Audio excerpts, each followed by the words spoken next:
Friends, मैं हूं अलका यादव। जी हाँ, एक और शुक्रवार और एक और नई कहानी। और आज की कहानी का नाम है चमत्कार। एक बार की बात है, एक बार एक छोटी लड़की थी और वो अपने हाथ में एक मिट्टी की गुल्लक लिए हुए बाजार की तरफ भागी भागी जा रही थी।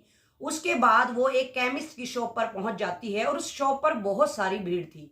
वो दाएं बाएं आगे पीछे होने की कोशिश करती है और बार बार कोशिश करती है कि काउंटर के पास जा सके, लेकिन इतने ज्यादा लोग थे कि वो बच्ची वहां पर दिखाई ही नहीं दे रही थी। काफी देर होने के बाद उस बच्ची ने किसी तरह से जगह बना ली और काउंटर पर जोर से गुल्लक को दे मारा। सिर्फ इतना होना था कि सारे व्यक्तियों की नजर वहां पर टिक पड़ी। शॉपकीपर को वो दिखाई दे चुकी थी। अब शॉपकीपर ने उससे पूछा कि बताओ बेटा, तुम्हें क्या चाहिए। उस लड़की ने कहा कि मुझे चमत्कार चाहिए। तो उसके बाद शॉपकीपर ने कहा कि चमत्कार तो मेरे पास नहीं है, क्या चीज है बताओ, तुम्हें क्या लेना है, मेरे पास दवाइयां हैं। तो उस लड़की ने कहा कि नहीं नहीं, चमत्कार चाहिए, मुझे बहुत जरूरत है, मेरे भाई के लिए चमत्कार चाहिए, आपको मुझे चमत्कार देना ही होगा। सिर्फ इतनी बात थी कि वहां पर भीड़ में एक व्यक्ति और खड़ा हुआ था। वो पास में आया और उसने लड़की से पूछा कि बेटा तुम मुझे बताओ चमत्कार किसके लिए चाहिए और क्यों चाहिए। तो उसके बाद उस लड़की ने बताया कि कुछ दिनों पहले मेरे भाई के सिर में दर्द हो गया था। उसके बाद उसको हॉस्पिटल ले जाया गया और तब से वो आज तक हॉस्पिटल में ही है। मेरे बार बार पूछने पर भी पापा कहते हैं कि कुछ दिनों में ही भाई वापस आ जाएगा।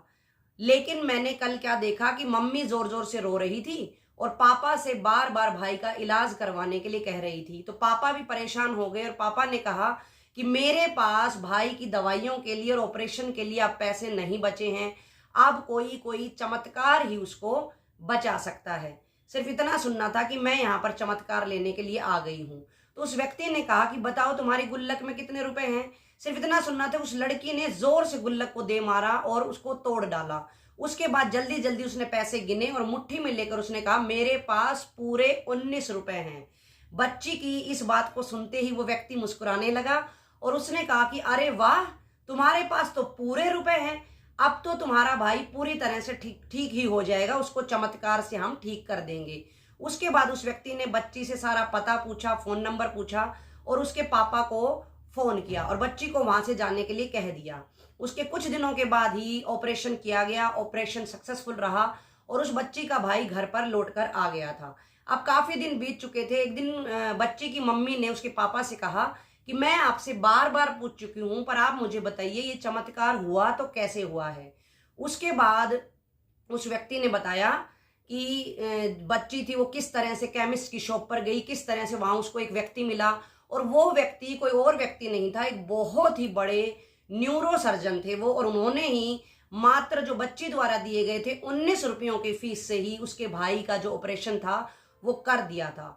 तो उस व्यक्ति ने अपनी पत्नी से कहा कि मेरा कोई चमत्कार नहीं है, जो चमत्कार किया है अपनी इस बेटी ने किया है। सिर्फ इतना सुनना था कि माँ की आंखें भर आई थी और उसने अपनी बेटी को गले से लगा लिया। तो देखा बच्चों और दोस्तों, मेरा भी यही मानना है कि जिस तरह से इस कहानी में उस बच्चे ने बिना हिम्मत हारे एक चमत्कार अपने जीवन में कर दिखाया, ठीक इसी प्रकार से हमारे मन में भी एक बच्चा हमेशा जीवित रहता है।